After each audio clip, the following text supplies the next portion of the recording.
Okay. Okay. Hello, everyone.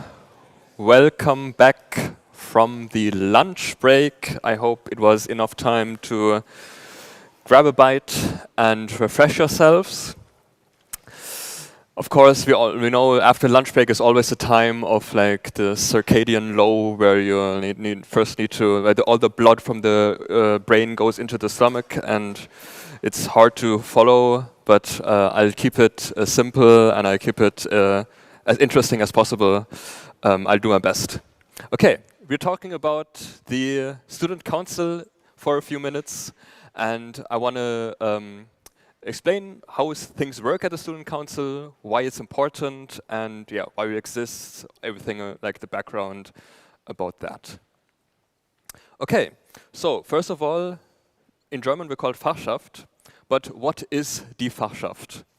So in the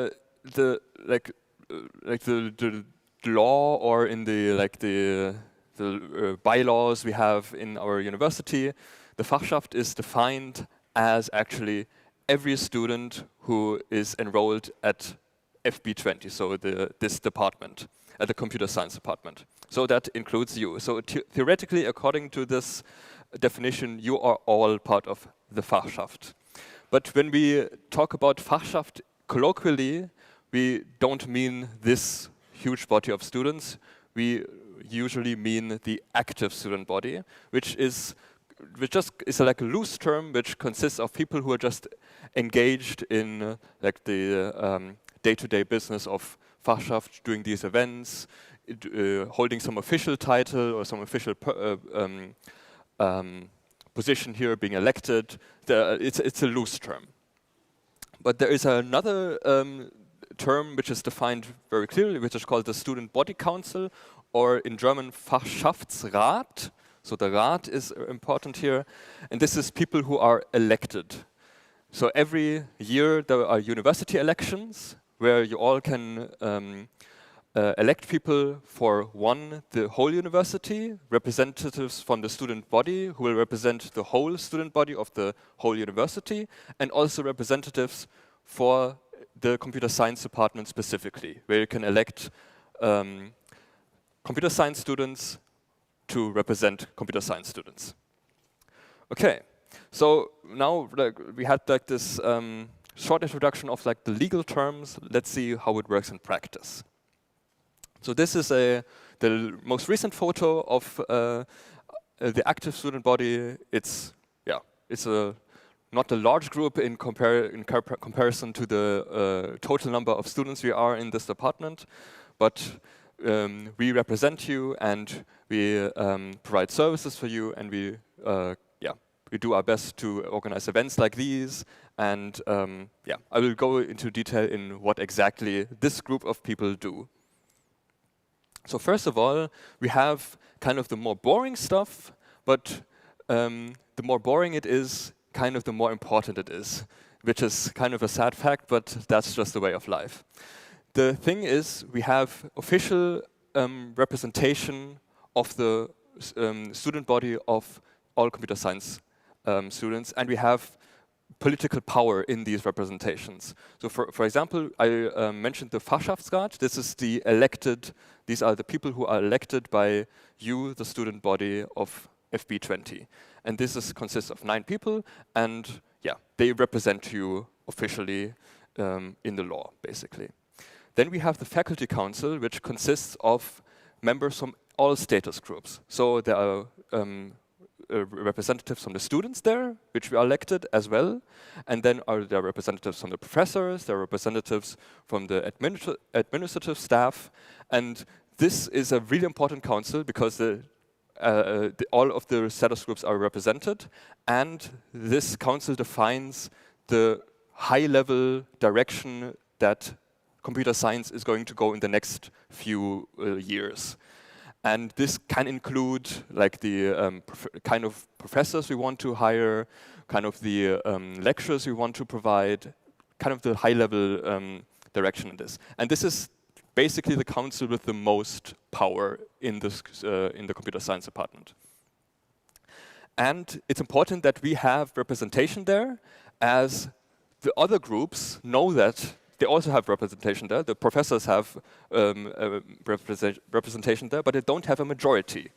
So if the professors want to do something, just a hypothetical, like all the professors agree they want to move in one direction, and it's kind of a bad direction, and like the students and the administrative staff agree that this is a bad direction, then this won't happen, because the professors don't have a majority. They can't just decide things on their own. It needs to be a collaboration between all of the status groups.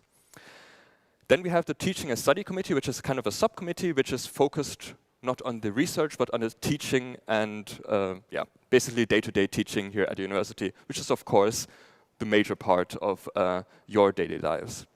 And this is where we discuss like maybe some minor topics, like some issues that come up in lectures and other stuff. So this is also very important, that we have a representation there.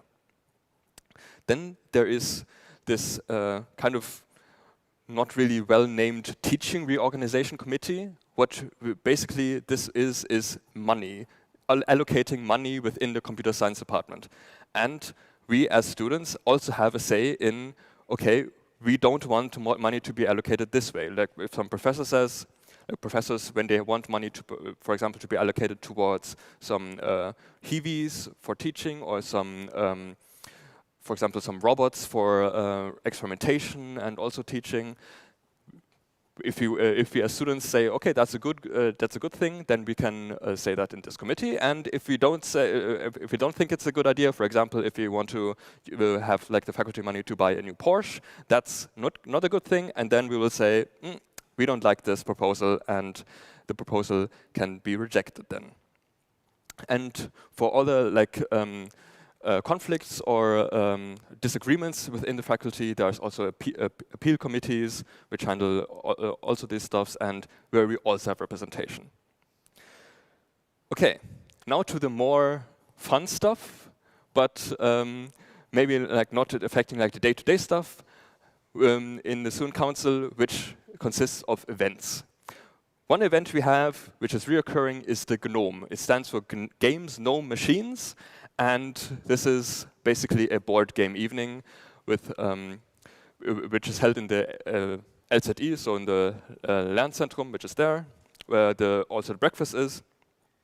And yeah, you can just come with friends, play some board games, and there will also be drinks and food available.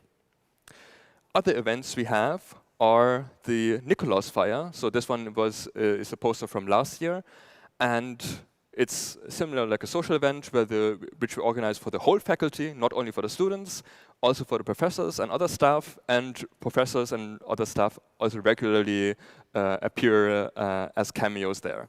And we have Glühwein, like a mulled wine, and we have waffles, so a lot of fun and food and drinks available there. We also have the Sommerfest, the other event we organize in the summer semester. So Nikolausfeier is winter semester, Sommerfest is summer semester, where we have hot dogs usually, we have live music, and yeah, just a fun time with everyone in the faculty being invited. We also organize the Ophase. This is not as relevant to you, but it's relevant to the bachelor students. This is an optional trip, like a one weekend where people in the first semester or second semester by then can join us on one weekend to this location called Starkenburg, and there are workshops and other different events. Yeah, karaoke, for example, which we all can enjoy. Also to be mentioned as event, on Friday there will be the semester opening party, also like for invitation for everyone at our computer science department. There are still tickets available at d120.de/party, and tomorrow at 8 o'clock at the corner. Feel free to join us, and yeah, will be a fun time. Live music and other stuff, like DJs. And yeah, so all of these events, like they help like make our public image, and they help like our outreach to students, but they're kind of like need to be like balanced with all of the official but more boring work we do. So this is kind of the two pillars we do.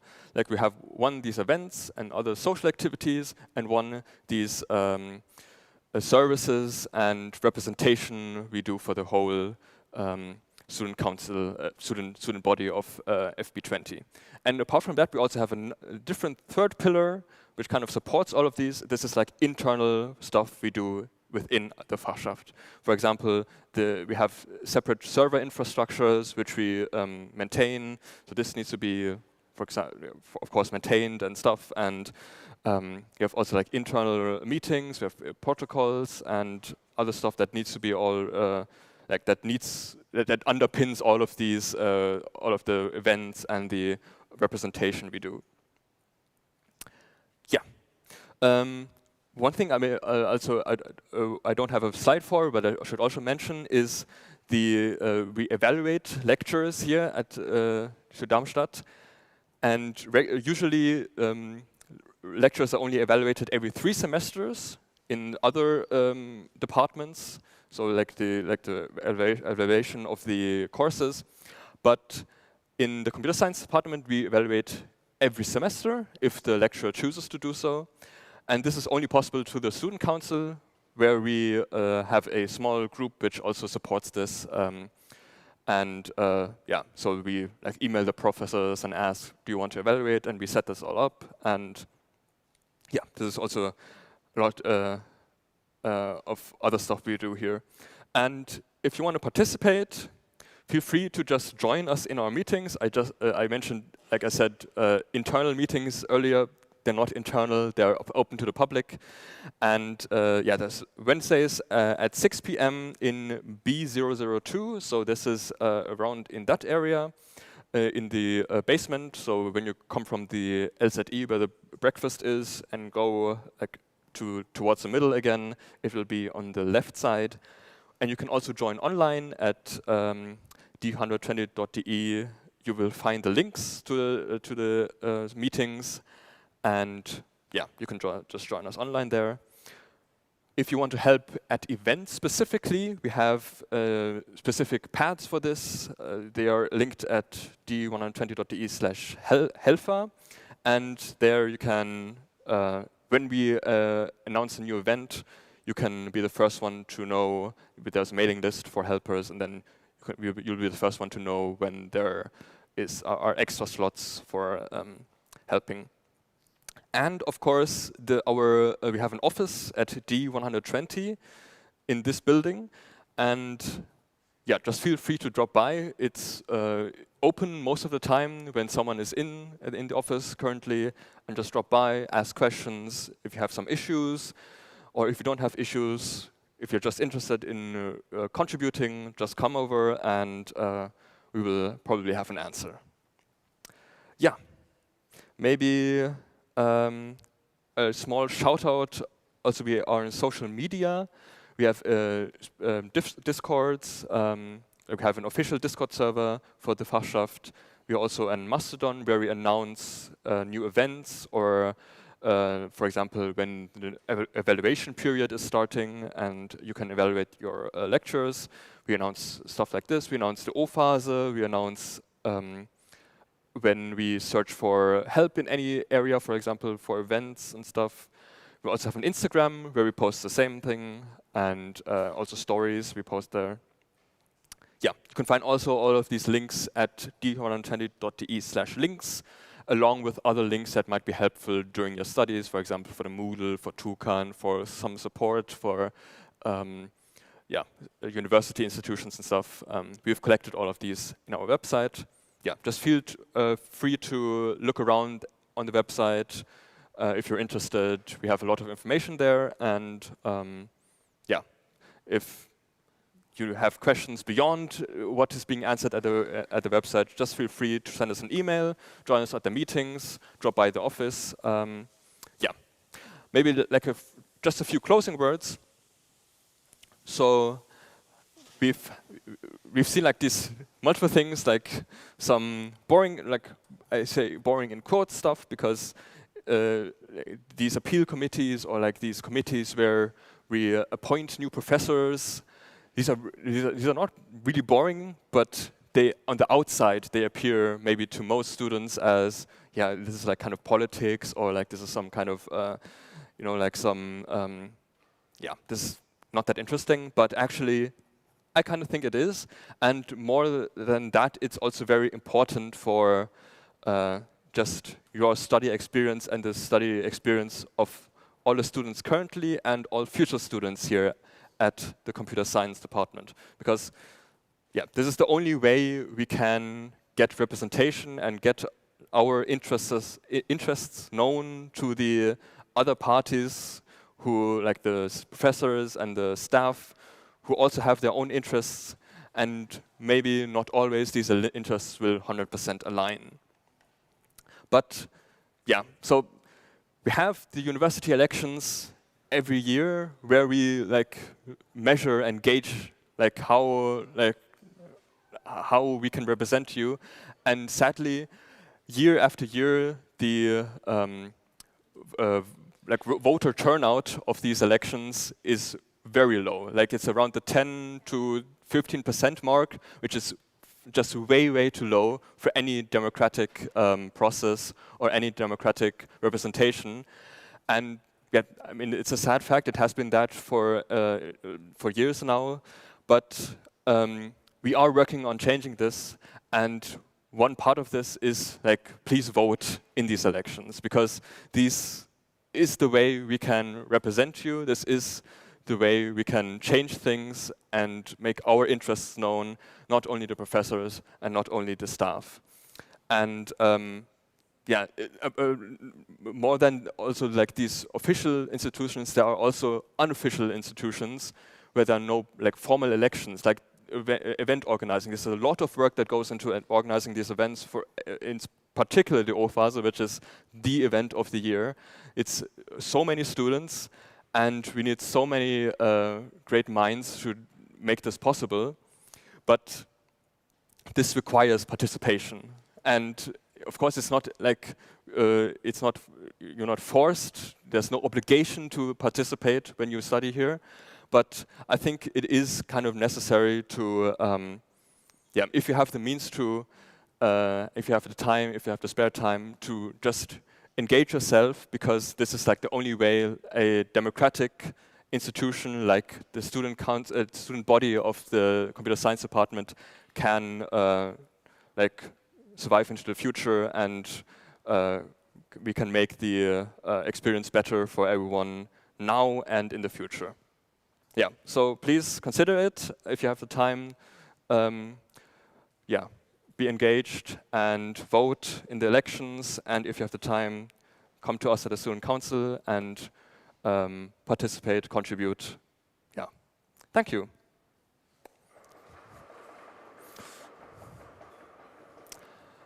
Are there any questions? Yeah.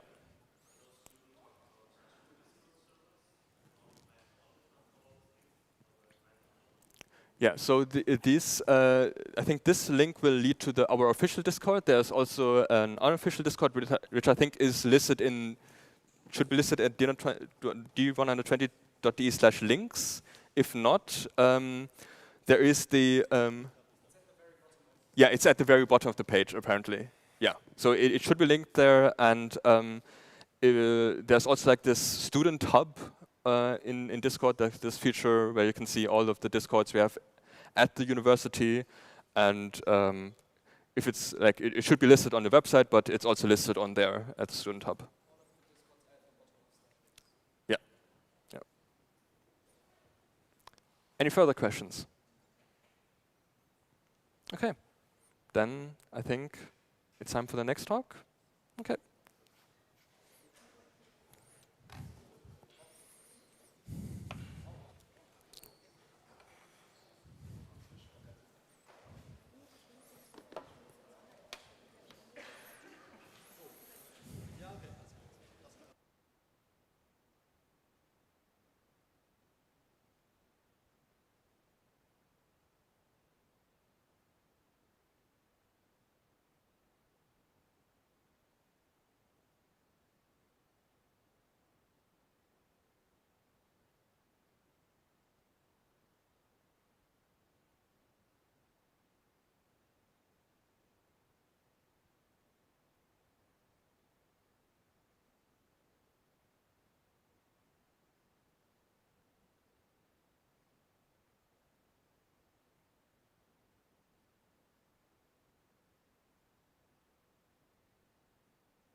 Check.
Signal hast du? Alles gut? All right. Welcome again. You will see my face most likely quite often during your study time here. Anyway, so what we're going to do in a short while,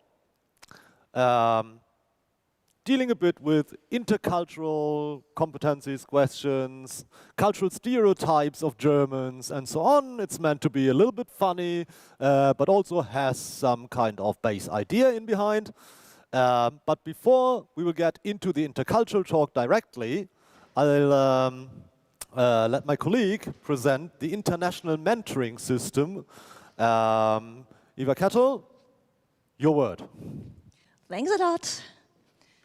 So, I'm very happy to see you here. I hope there are way more people online because I know that many internationals sadly could not be here on time. So, hello to all of you here in person and online. And my first request to you is please take out your smartphones or tablets and we will have a very short, very short poll for you.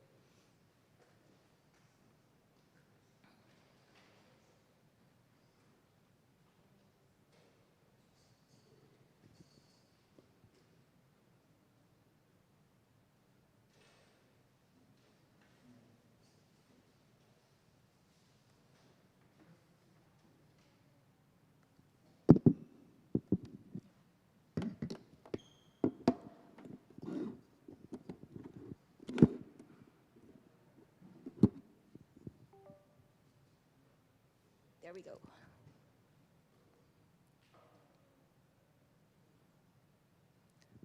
So great, we have people here from Israel, Germany, of course, okay, Malaysia, Jordan, Congo, Russia, Italy, India, Morocco, Turkey, Egypt. Great, welcome here to all of you.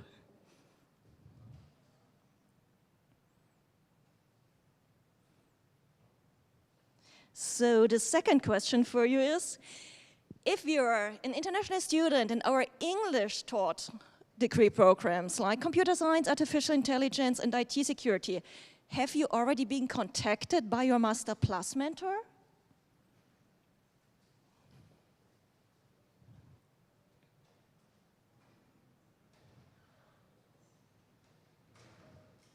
Well, that looks actually way better than last semester. I think for those no's there, we can fix that today or this week.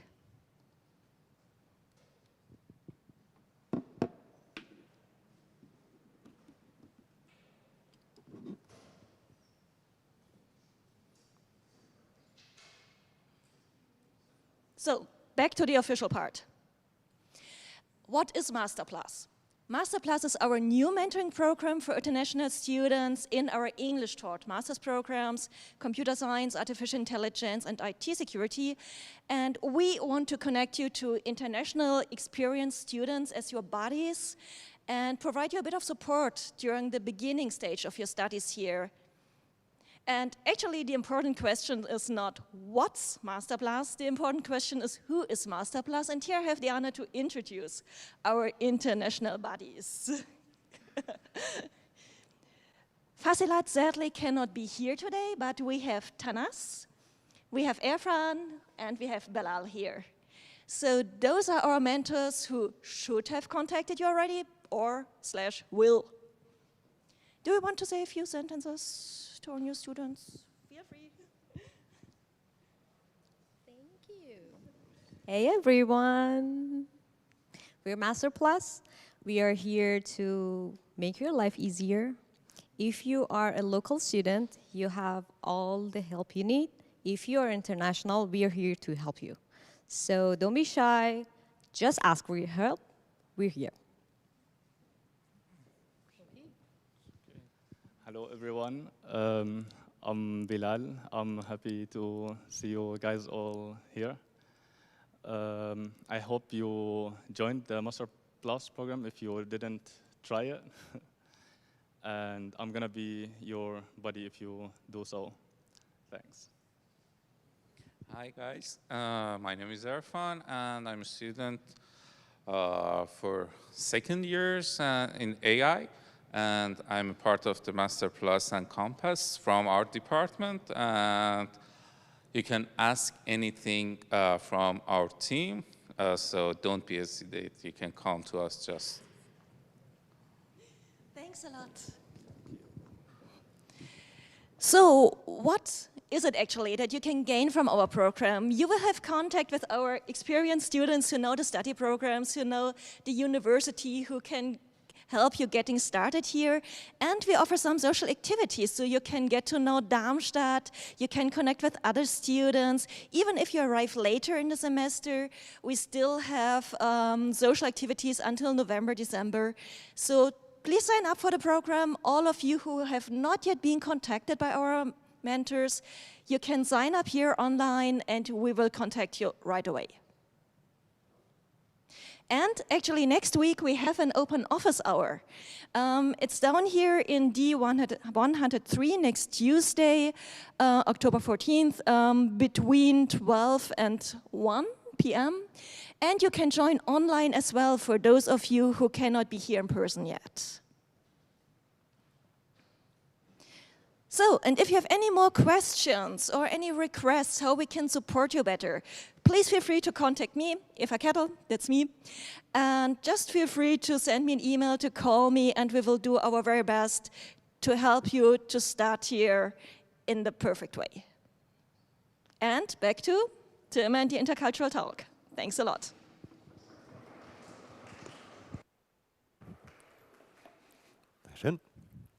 So, thanks.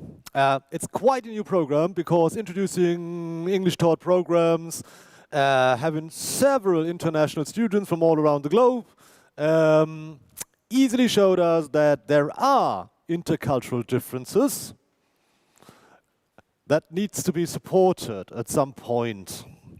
And as almost all international students are running into the same issues when joining a university in a different country or whatever, we figured out it might be of help to hire some experienced international students that struggled a bit. No. But that they can be of help in the best way possible. And some of the intercultural competencies I was just talking about will be seen on the slides later on anyways. Sorry, computer scientist, coffee. One can make me happy with coffee, alcohol, or cigarettes, just in case you want to try bribery. All right, so let's start with the intercultural talk now. So what's culture anyways? Essentially everything. Let's be honest. It's the code of conduct, the do's and don'ts, the manners. It's religion, history, your personal, your civilization history, language, traditions, recognition, affinities, civilizational points, and so on and so forth. So it's really a big bunch of things, right? And even more interesting, only a very small portion is directly visible. A lot of things are happening in a hidden or subconscious way. A lot of cultural aspects, for example, if it comes down to deep socialization or beliefs, for example, it's nothing you usually easily see from the outside. So it's somewhat a black box as well, right? And culture is something everyone can benefit from, actually, also the intercultural exchange. That's at least my point of view on culture. But as it's quite different to see it directly, you're most likely not able to prepare for everything you will encounter. You will most likely at some point encounter some kind of cultural shock. It doesn't necessarily has to be something really impressive, but just astounding probably, or strange things you encountered. Is there anything, a cultural shock, an international has already encountered when being in Germany?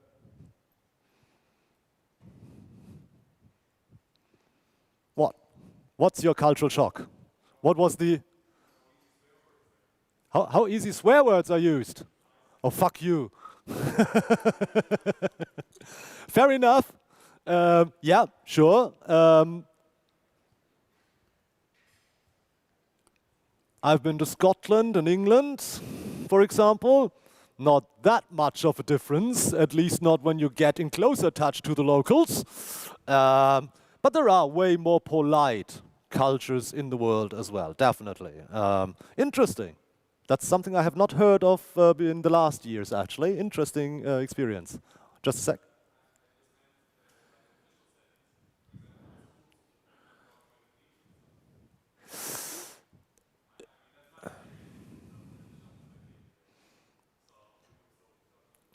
So the feedback was that also kids in school are talking back to their teachers and something like that.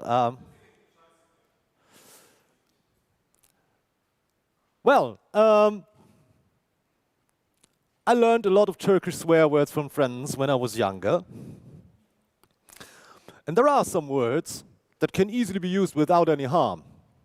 Eşek, donkey. Fair enough, that's something they even very friendly talk to each other, right? It's not really harmful. But there are other words you shouldn't use. And Scheiße is something in German that is almost a very common, not even meant as a swear word or something, just easily, randomly spoken out, loudly. There are other words you probably won't hear that often. I think that's similar in a lot of cultures, but might be an interesting research object, actually. Not for me. So. Coming from Asia, everything is too expensive. How's the income in relation?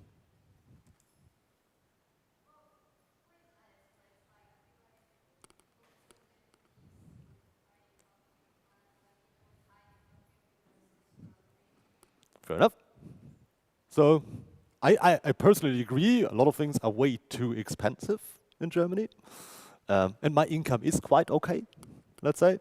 But while backpacking in India for 5 weeks after my studies, for example, I encountered that it's way cheaper, but it always has to be in some kind of relation, right? If it works out in the given society, fair enough. But if it doesn't work, then you create an issue. Because then you have some kind of imbalance between, for example, income and expenses. And that's usually not a good factor for stabilization of a country or system. Yeah, fair enough. It's your, and it's always, your personal observation on culture is always right. You don't have to argue. It was not a critique or something. That's something you observed, and it's completely fair and fine, right? But it's interesting how many things, and that's the reason why I talk about this always when I get feedback. It's interesting how many influence such points have, right? You observe that and you find it strange or interesting or even shocking or something. Not this specific point, because we can talk a lot about this in detail. But for example, another example, which comes up later, Germans even midnight tend to stop at red pedestrian lights.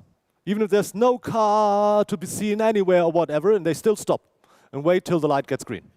I do, personally, as well.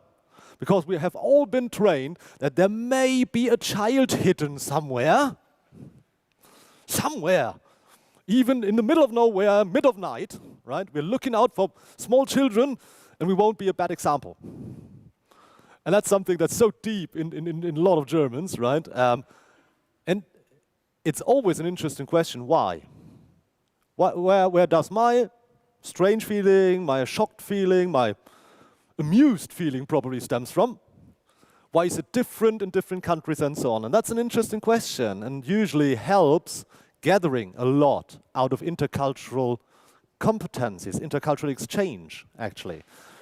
You don't have to take over something, but you can learn and you can understand if you ask the right questions. And that's the interesting thing here. So everything it's not binary, usually, and it's really complicated in detail, and sometimes it's really interesting why something is in the way it is, right? At least for me. I mean, I can't just take my point of view, right? And there will be a lot of other for the internationals. A lot of other strange things you will encounter. Just let me start for some people from, let's say, for example, the US. We start counting the floors differently to the US. And if you get a key from a landlord and he says it's like in floor 4, they easily try to open the wrong door for some time till they understand we start differently. One country with O, the other with 1. Very simple difference, right? But can create at least some kind of astonishment. Or probably, yeah, as I said, probably some usage of words or something, right? And there are a lot of things that can happen. So how to deal with the cultural shock? Well, first of all, actively participate in the foreign culture, dive into it at least sufficiently at that point, and get to know the people. Why? So you can ask them why something is in the way it is, right? That's your fastest and easiest and hopefully most honest feedback you can get then. And always, of course, be aware of your own culture and values. Don't lose them. That's your culture, and it's fine, right? So try to find out why people are acting as they do. Sometimes you will be surprised about the reasons, and sometimes it might even be strange afterwards. And try to get another point of view. Try to figure out, try to imagine how the different perspective is and why, probably. There's, from my point of view, a very good saying from Anaish Nin. We don't see the world as it is, we see it as we are. And that holds true. In social sciences, there is nothing like objective point of view. The best you can reach is intersubjectiveness. So you can never ever get around your own point of view totally. Fair enough. So that was the introduction. Now coming down to a bit more relevant parts, I think. Universities in Germany.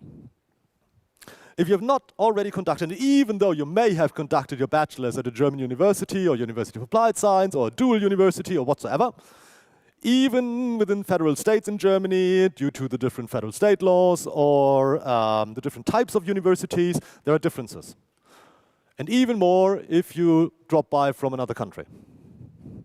So what are universities in Germany? Mainly not private. But that's also the reason why we have to take the money from the federal state. And if they spare us some money, which they actually currently did, we have to remove roughly 10% of the people working in Hessian universities. Less support for you. Wasn't my vote, right? But on the other hand as well, public education is free in Germany. So no high fees. Administration fees. What you pay most is actually your public transportation ticket, right? That's the biggest part of your semester fees. The rest is a bit of administration thingy and whatever. And I already mentioned it, we have this very, very big and positive law of freedom of research and teaching, freedom of science. Very good for the researchers, but on the other hand, we are not able to interfere with anything they do. So their decision to offer courses or not, and, right? And what we also have, and that's, from my point of view, something really, really helpful and important, and that differs, for example, in federal states across Germany a lot, a strong and high participation of the students. And usually here, at least in TU Darmstadt and in Hesse in general, a quite good connection to the Students' Council and the students in general. It's a bit different, for example, if you look into Bavaria or, I don't even know how to translate Baden-Württemberg to English. The one south from us. The other one, where the Karlsruhe Institute of Technology is located. Haha, for the internationals. So, so the AstA, the Students' Council in our department, and so on. And we're always trying to work together, for example, when developing study programs further, and we have task forces, including also students from said programs who want to join the programs. And if somehow possible, we always try to follow the impressions and ideas of our students as well. right? So it's a quite flexible system, a cheap system, and whatsoever. And what does that lead to? We are also sometimes autonomous. So TU Darmstadt and Goethe University Frankfurt are the two autonomous universities in Hesse, which means we can actually sell our buildings, buy new ground, build new buildings. I mean, if we would have money, which we don't. And we can pay different wages, for example, which we don't, but we could. And there's also no all-round service. I mean, if you have a payment system like in the UK or the US, and you earn a lot of money by the students themselves, then you can hire a lot of TAs and whatever to support the students. We get the money X for the year Y, and that's it. We're not even allowed to earn money from somewhere, right? That limits the possibilities to hire people, build up structures and whatever. So therefore, a lot of self-responsibility is required compared to several other countries in the world. Has never been different, has been the same when I did my diploma studies here, so that seems to be some kind of inherent factor for German university system. But instead, we're offering consultation hours. So drop by and ask your questions if you have some, right? Something that also differs compared to other countries, dormitories, or in general, accommodations. Specifically, the internationals may have encountered slight problems finding a suitable accommodation in Darmstadt, or even around, which is holding true, unfortunately, essentially for all big university cities in the western part of Germany. And for some completely different reasons, you probably don't want to attend the east part of Germany for university studies. Anyhow, dormitories. Our university doesn't even own a dormitory. We don't. It's the Studierendenwerk, which is apart from the universities. Their decision. We can't interfere. We have some cooperation for exchange students and whatever, but essentially their business. So what do students do if they can't directly get in a dormitory because they're just enrolled students? They're searching for their own accommodation. I think the most common ones, private apartments and studio apartments, not that often given, to be honest, in general a bit more expensive, and it is in general already really expensive to live in Darmstadt and the area around. And I think most of the students at some point live, at least for some time, in a shared flat. In German, WG, Wohngemeinschaft. Because German is a very precise language, we're coming back to that later. I, for myself, for example, lived 13 years. 13 years in the same shared flat, but not with the same flat members. They exchanged over time. And when they started calling me Dad, my girlfriend and me decided to leave our shared flats and just move together, which might have been a really good decision at that time and is still. But we learned that apparently it was us not cleaning the dishes. So we're still always angry about all the dishes in the kitchen sunk not clean. So it's not solving every problem. I'm still befriended with most of my former flat members, really lovely people from all around the world as well. So it's a good chance to get in touch with others, for example. Where to search for an accommodation? Well, you can have an eye on the dormitories, sure. And surprisingly, sometimes it works out. Studierendenwerk has a waiting list, I think, of roughly 2 years.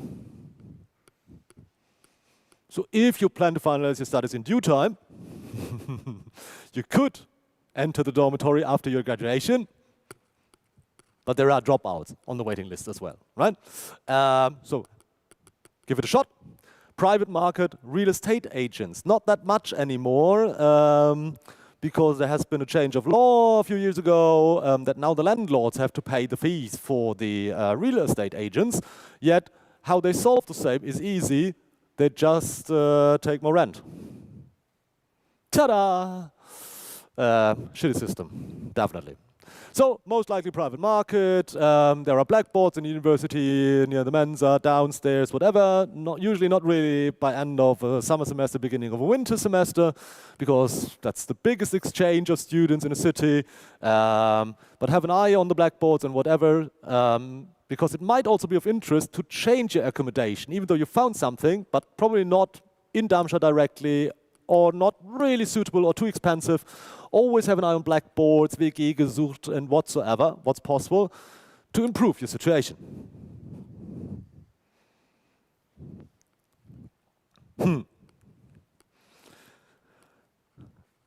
Coming to one of the most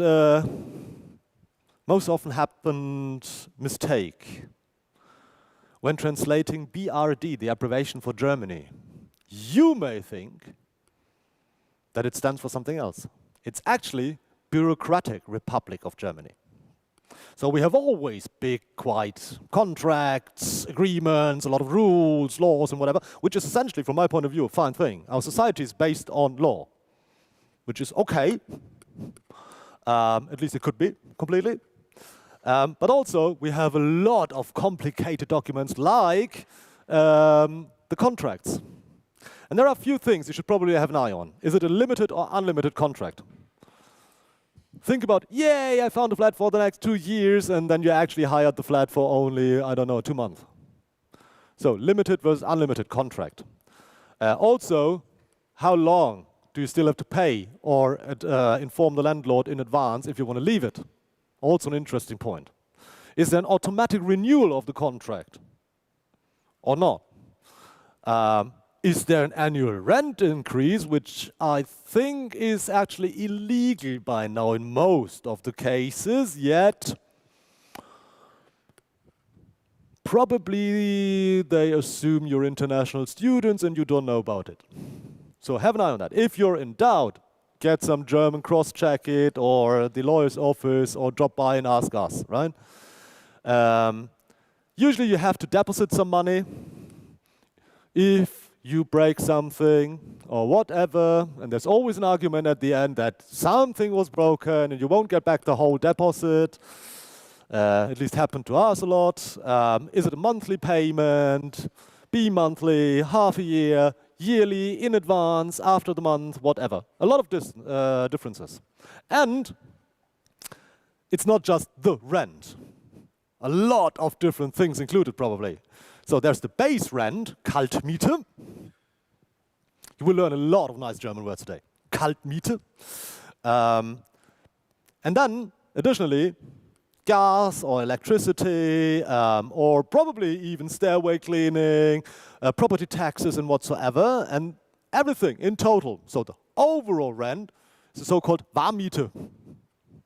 Because then you have a heating system included as well. That's the reason for Kaltmiete, Warmmiete, I think.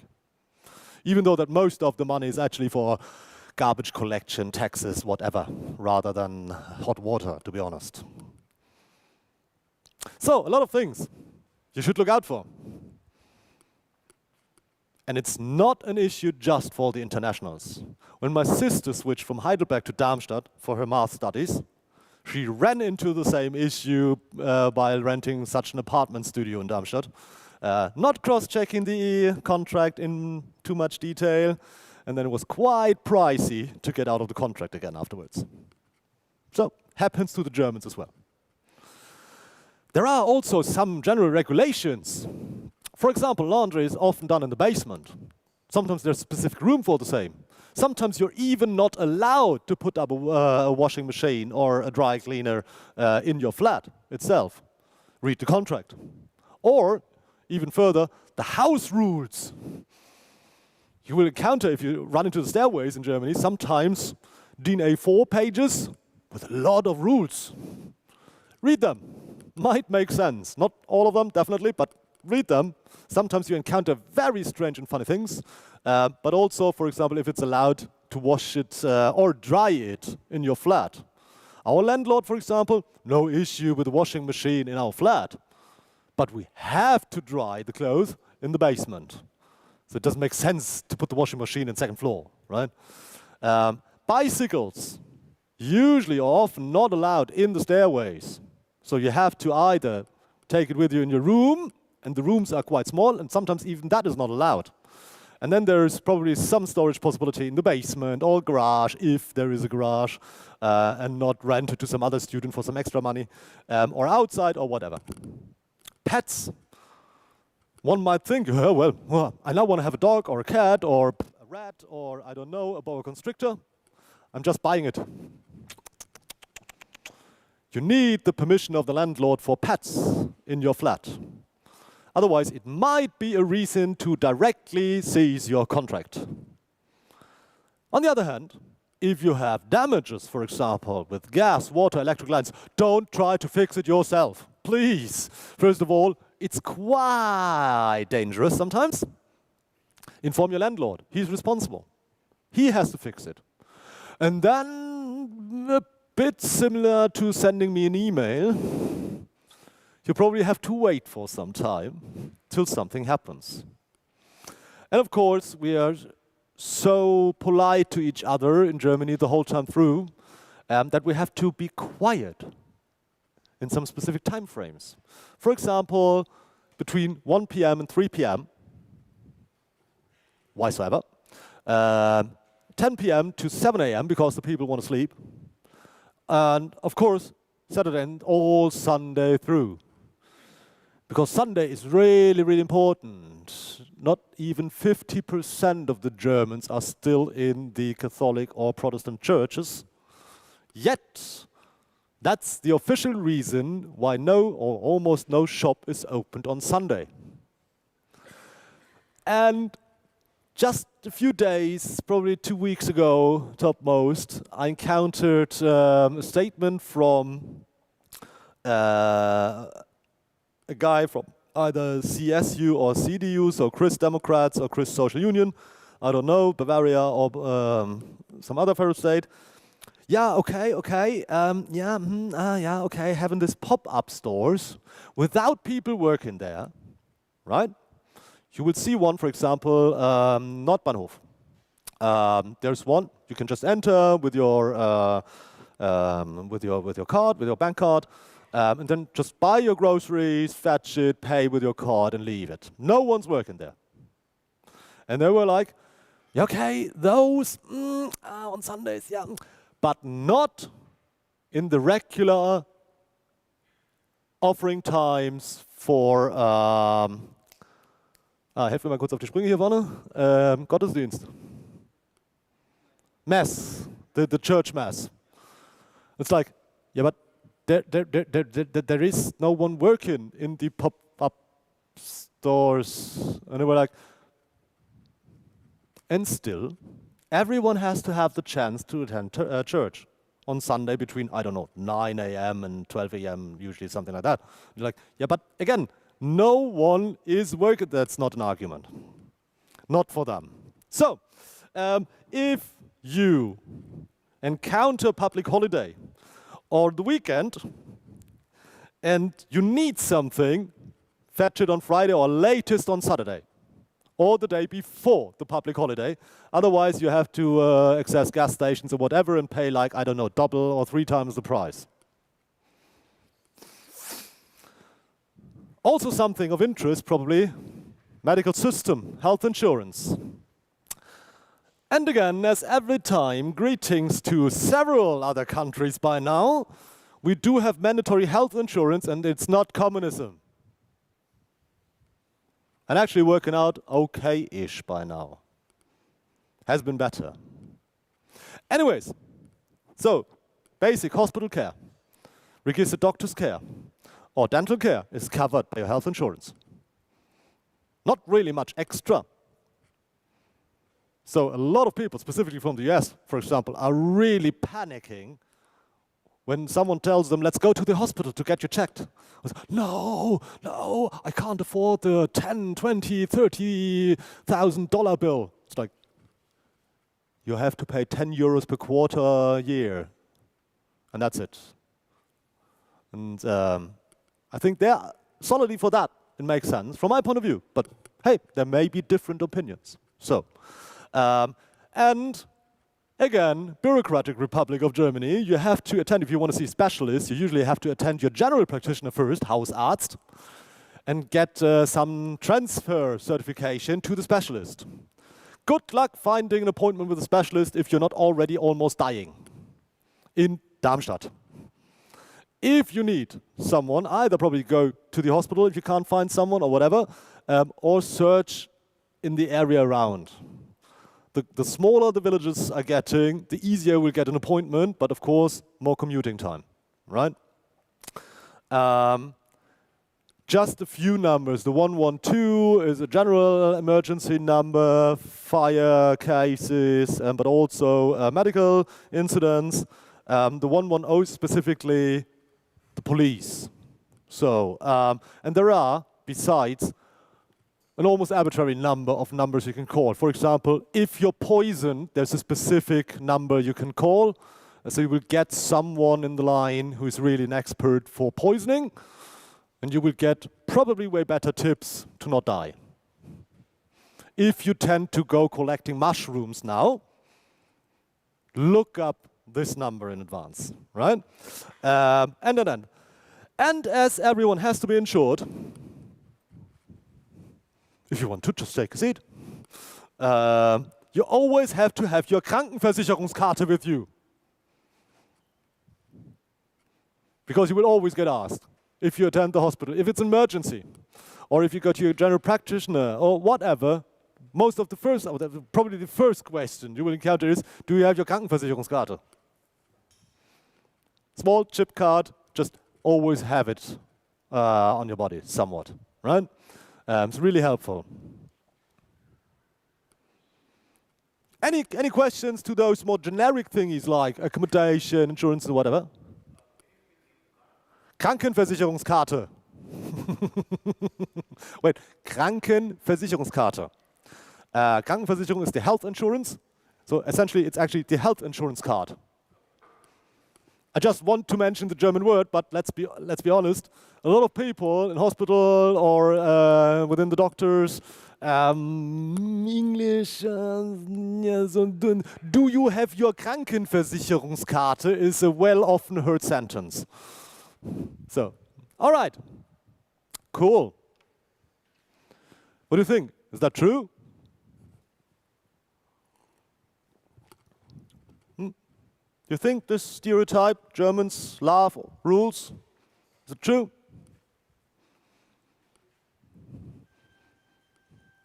I'd say yes. Up to some point.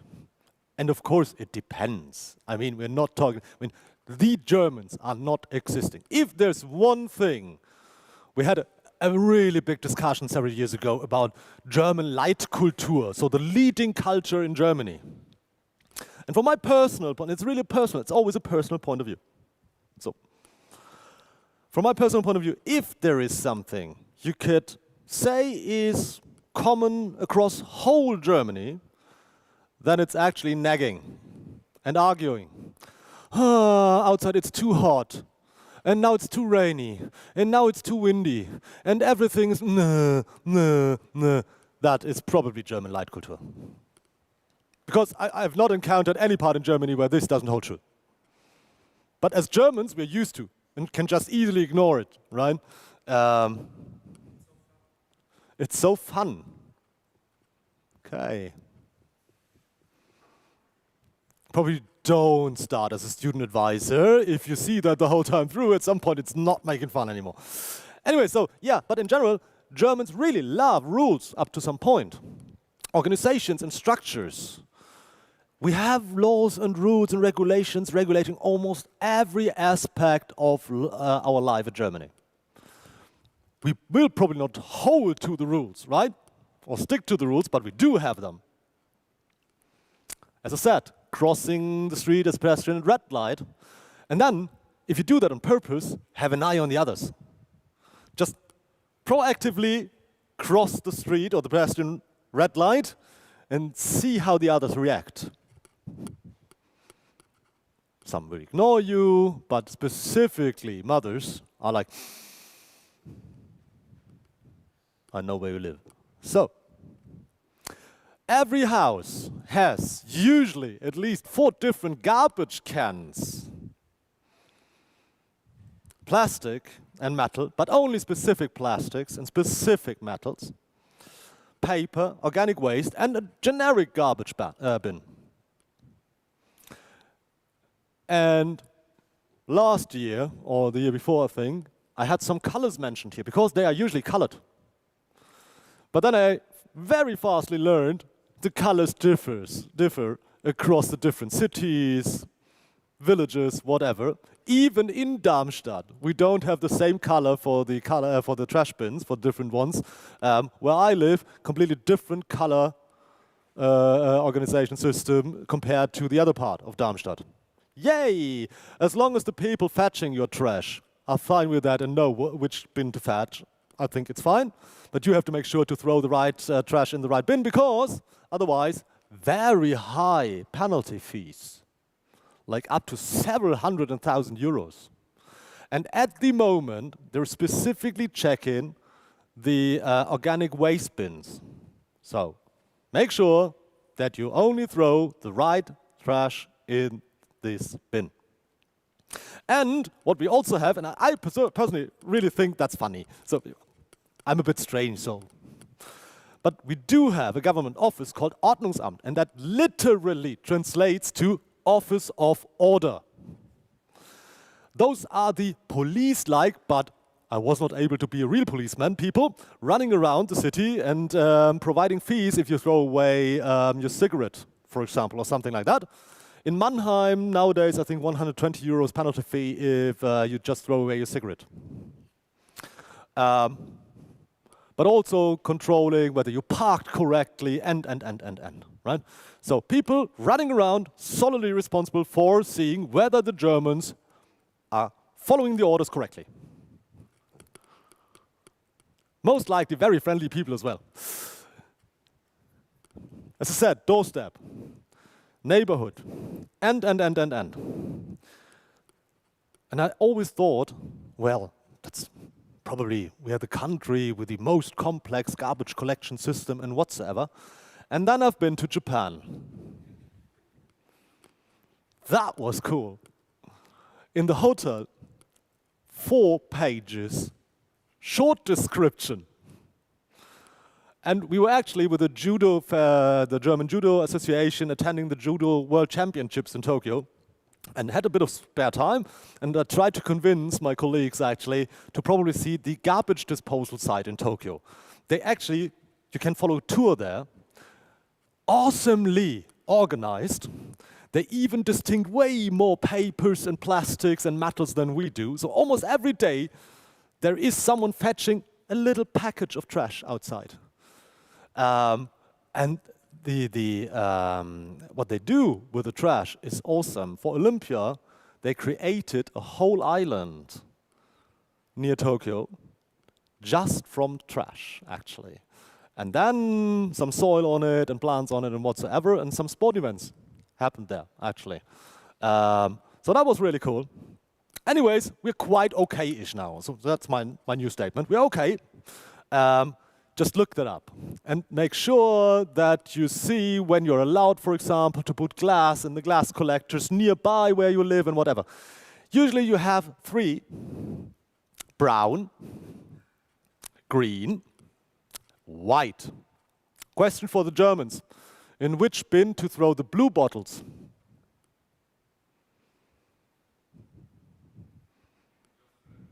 Just burn them. Huh? Any idea? Blue bottles, green, white, brown? I don't know. My solution is to not buy blue bottles. Yeah, clothes and shoes, specific collections, and, right? So,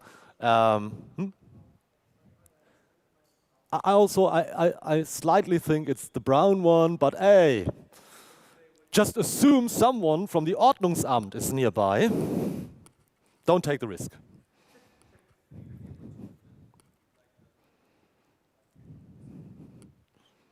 Yeah, right. You could actually take your car or bike or whatever and bring it to deposital site and then they are going to sort it out. The next one is actually near the Müllheizkraftwerk. So a facility to just burn trash for electricity, this direction. The reason why it sometimes smells a bit strange in this area. Germans are always in time, Germans are punctual. You think that's right? It is, somewhat. So we have this saying, better early than late. And I talked to an exchange student a few weeks ago, an informational event, from Brazil. And a former student of ours went there for exchange as well. And when he came back, he said, one of my biggest cultural shock was, in Germany, usually, if you agree upon an appointment, people are probably like 5 to 10 minutes late, and if later, they will usually try to let you know, right? Short message, messenger, a short call, whatever. In Brazil, it seems to be a bit different. It's like they will show up at some point within a probably 2-3 hour time frame. And if you leave in the meantime, they're really angry because you were not there. And he was like, that was so strange for a German. But so yeah, it is seen somewhat as a kind of respect. Specifically in lectures and whatever, it makes sense to be in time. Otherwise, don't come too late, let's say. That should be fine. And on the same line of thought, of course, trains and buses should run exactly as described. Another thing you can easily observe is people nagging about the public transportation system in Germany. Natürlich, die Deutsche Bahn schon wieder 5 Minuten zu spät. Again, 5 minutes late, the train. And. Fair enough. Last year, I started with my example till then. If you want to see punctual trains, have a look into the Switzerlands. And someone raised their hand and was like, ja, ich möchte da widersprechen. And I'm like, oh, someone from Swiss. Okay, cool. Why? Even our trains are not that on time anymore, but I give you that we don't let the German trains into our country anymore because they're causing way more disturbance in our schedule than our own trains. Fair enough, in other countries, or even less. And they have to say sorry in person if they're more than 1 minute late in Japan with the Shinkansen, for example, and.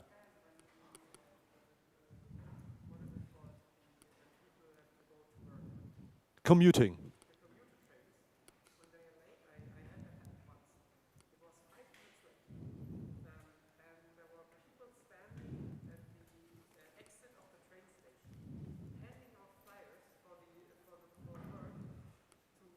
Yeah. Prove that it's not your fault that you've been late. Yeah. But that's also a different job or working culture in Japan as well, right? So anyhow, so that's the expectation, even though that wasn't true since ages. Ages. I found that on Wikipedia.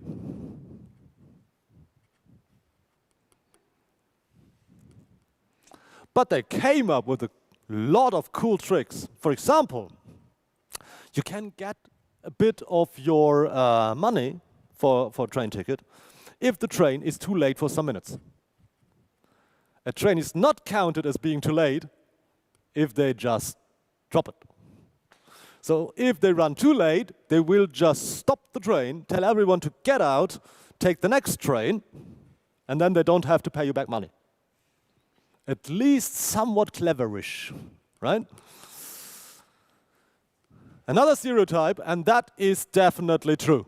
Definitely. I'm running out of the picture the whole time through, actually. I'm not sure. I would just stay here.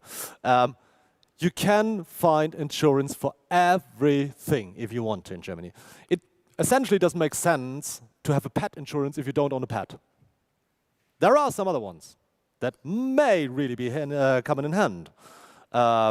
So we do have something like personal liability insurance, household, legal insurance, life insurance, health insurance, travel insurance, pet insurance, car insurance, bicycle insurance, unemployment insurance, which is actually a nice thing. So if you have a job and you lose a job and it's not your fault, you get part of your last wages, actually, for some time until you found something new.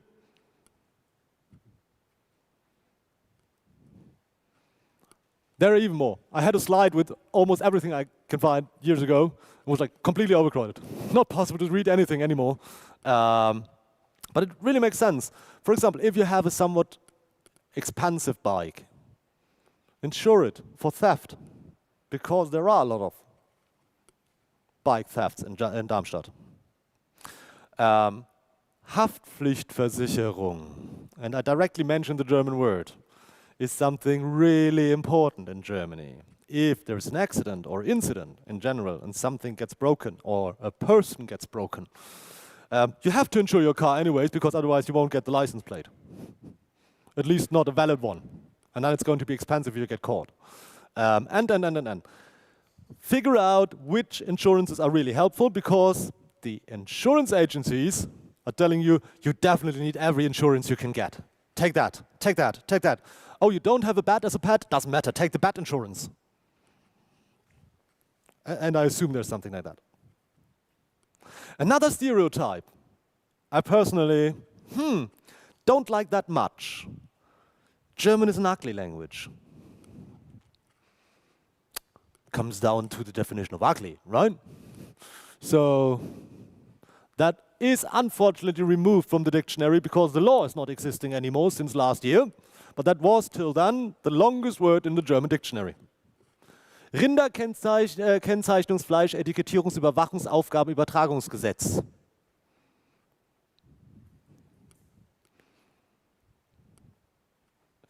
And the fun fact is, it's really easy to translate it, because it's just taking another noun, taking another noun, taking another noun. So start from the end and just translate it from the end to the front, and then just skipping a few things. It's the Bovine Identification Meat Labeling Monitoring Task Transfer Act. As I said, they skipped the law, so you can forget it now. If you already memorized it by heart, your fault. Okay, going back to the slide. And so it is an interest, I think, not an ugly language in that you can actually create new words by just combining words, which makes it a very precise language, but also for foreigners, somewhat hard to understand because of the very complicated long words, first of all. But take my hint, try to translate it from the back to the front. Makes sense in most of the cases. Also, we do have ambiguity and semantics you can only see if spoken. There's the word ja, right? Which essentially translates to yes. But, ja, ja, completely different semantics, right? And that's holding true for almost every language, besides the very few ones I know about. So also here, it's not the easiest to grasp German in detail. Another example, the English sentence, I don't believe it. And now you do know about the CEFR level, right? The German or the European framework for languages. So A1, A2, B1, B2, C1, C2, and so on and so forth. For being allowed to enroll in an English program, you need a C1 certificate in English. For a German program, C1 level, DSH2 equivalent for the internationals for German programs. So very high level. C2, the highest level, is actually, then it's definitely, you know all the idioms and whatever. So it's your mother tongue, as we say in German. Word-to-word translation, lowest level. I don't believe it, das glaube ich nicht. Immer diese Radikalen in der ersten Reihe. So, A2, das kann nicht sein. That can't be. Change it, same semantics, in behind, but different sentence, different meaning as well, possible. Das kann ich mir nicht vorstellen. I can't imagine it. That's actually A2, A1, A2, B1, B2. There's no B3. No idea what happened. I doubt it. And now we're getting to the real German. Das halte ich für sehr unwahrscheinlich. I think that quite unlikely. And the highest German level, als ob. German is not an easy language, definitely. It is easier compared to some languages, harder than some others probably. And in the end, I always ask myself, why should it be ugly? It doesn't even sound that harsh the whole time through. I mean, you can speak German that it sounds like a song from Rammstein, but you don't have to, right? And there are other languages, Germans think it's quite harsh sounding, for example. So probably it's just because you have to learn so many cases if you're a foreign student. Being quiet when someone else talks is also a polite thing to do, usually. Some more stereotypes I encountered while flipping through the internet, speaking to international students and whatever. Some more or less true. Let's make a poll, a short poll. Just raise your hand if you think it's true, all right?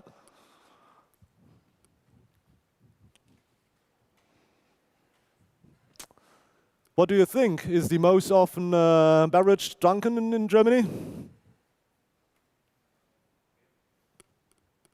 Water.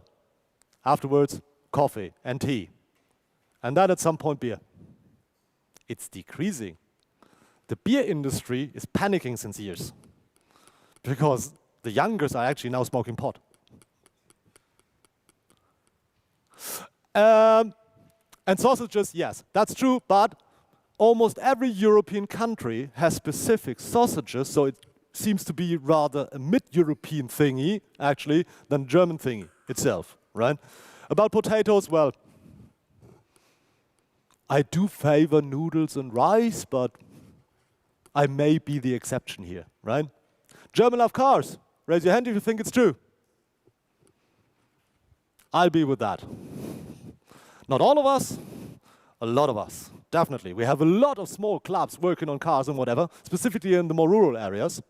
And yeah, sometimes they're really, really fancy about their cars. Even if there's a bit of clouds and a slight rain, they will still wash their cars every Sunday because it has to blink and look nice and whatever. I drove a very cheap small car till a few months ago, and it was like, nah. Scratch here, bit of missing luck here. So, I don't care, right? But I think Germans love their cars, at least in comparison to several other countries, a bit more. That's my point of view. German food is terrible. But those are the Germans, right? What's German food? For example, Doner kebab within a bread directly served was invented in Berlin. So it is essentially German food, I think. German food. I mean, Schnitzel, yeah, okay. Schnitzel really bad? I don't know. Depends. Strange. Stereotypes. I mean, on the other hand, stereotypes are usually a bit true because there's a reason why these stereotypes came into life, right? And if everyone outside of Germany thinks that we mainly eat sauerkraut, and then they just try sauerkraut, and their decision is based on the taste of sauerkraut, yeah, okay, fair enough. I personally love it. But I can see why people are not eager to say that German food is lovely if they just tasted sauerkraut, for example. Might be the reason, I don't know. That's also interesting. Germans celebrate Christmas in the snow. Do you think it's true? In the last 105 years, there have been exactly 4 years where whole Germany had snow at Christmas.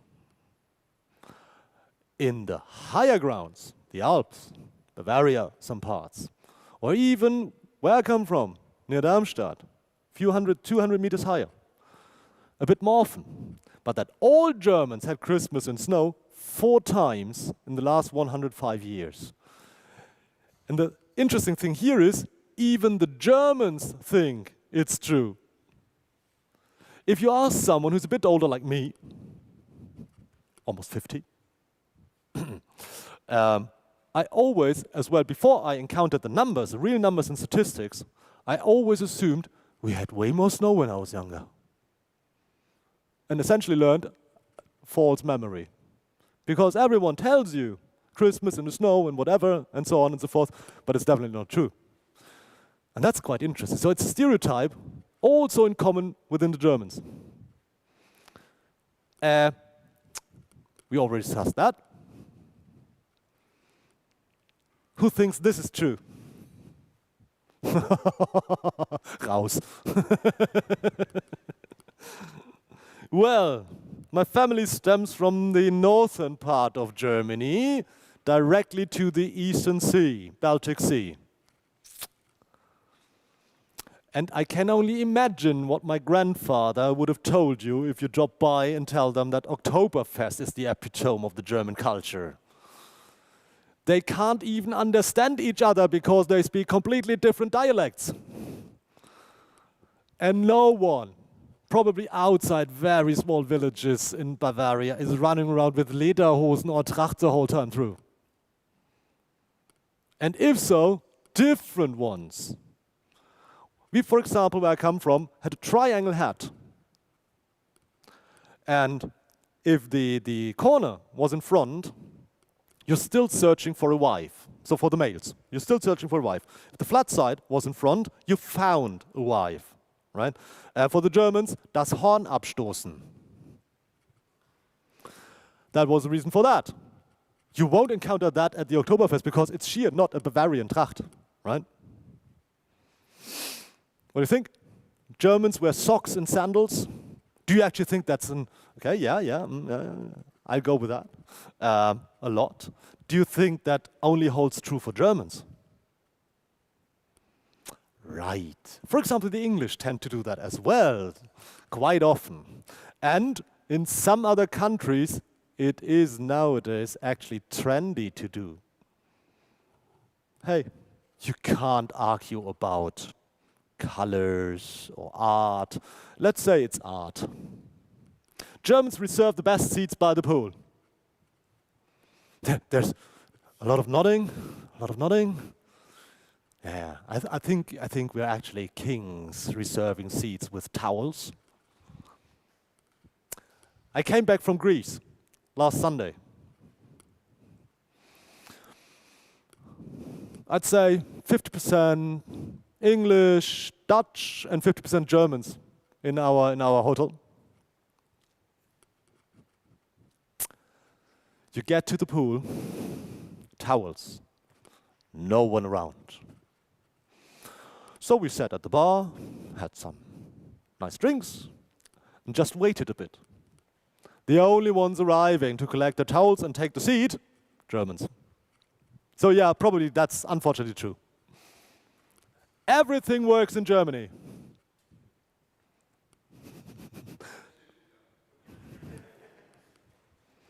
Counterproof already, right? Counterproof already. How could everything work? That's just stupid nonsense, right? But a friend of mine, former punk bouncer from Wolverhampton, who's now doing in electrical engineering thingies, had some trainings in the northern part of Germany, Bremen, from the company from Wolverhampton. And he was like, all right, I know that not everything's working in Germany. But compared to where I come from, he told us, it is at least somewhat more organized previously to some action, for at least sometimes. And there's always some kind of workaround defined. I can't prove it wrong, right? Because I don't have the experience with the companies near Wolverhampton. But there seems to be a kind of difference. But definitely not everything in Germany is working out in a good way. Definitely not, definitely not. Germans are unfriendly. What do you think? Germans, unfriendly? Nodding. No, yes. Bit indifferent.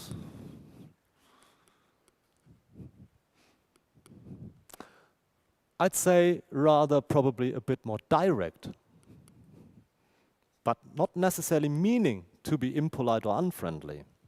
Yet it comes down to the person, not the overall German citizens, right?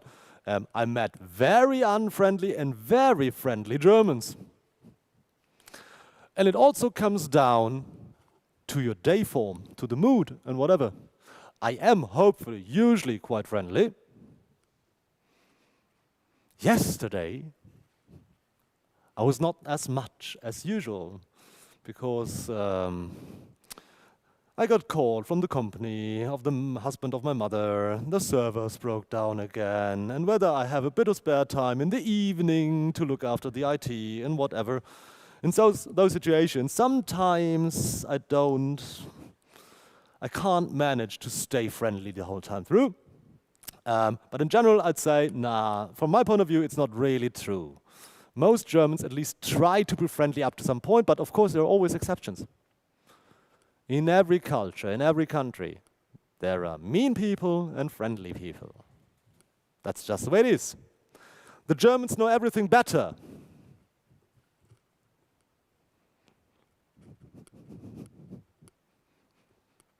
Well, of course, just because we do. Nah. Sometimes something is mistaken here. It's meant to be helpful. It's like, yeah, I think you're right. Let me add something. But Germans are usually not really able to pronounce that in a good way. And then it sounds like they want to correct you. And if they know better. That's a lack of communication skills the Germans have. And I would totally add one stereotype on my own. Germans lack good communication styles. That's most likely true from my point of view.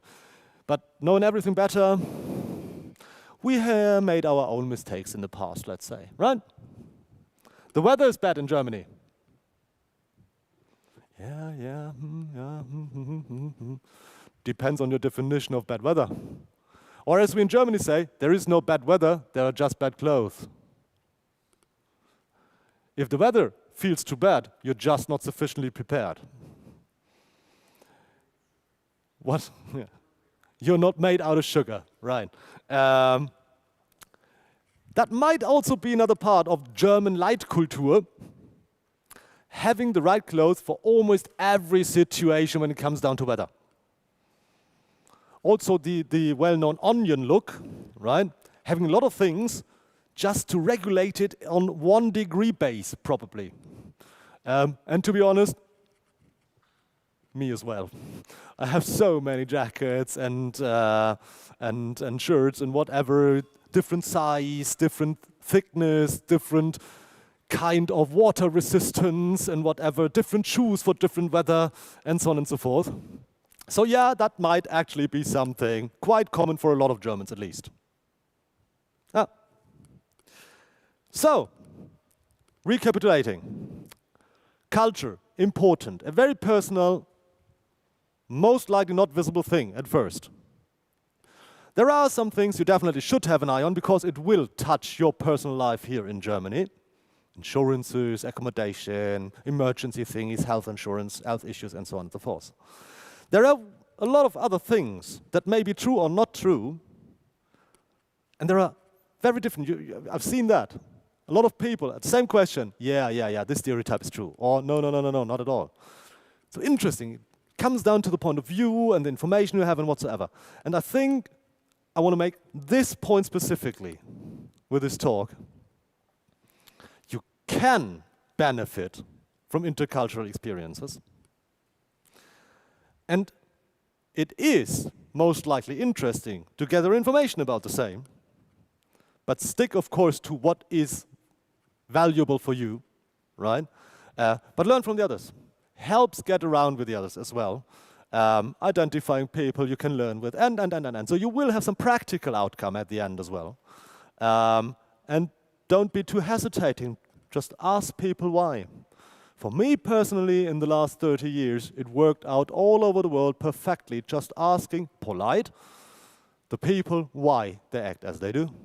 and I learned so many interesting things and met so many interesting people. And that's probably the most important information here, right? Just gather the experience and make the most out of it for you. Thanks for the attention. Are there any questions related? All right. Then have fun, right? See you all somewhat, somewhen, definitely, probably tomorrow. Advertisement for Stays Abroad. Until then, have a nice day, have fun, see ya, bye.